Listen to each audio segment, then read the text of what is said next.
guhamya niki ko byose bitoroshye kubisobanura biragoye.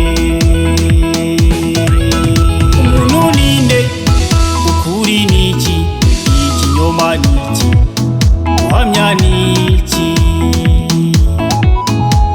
ko byose bitoroshye kubisobanura biragoye.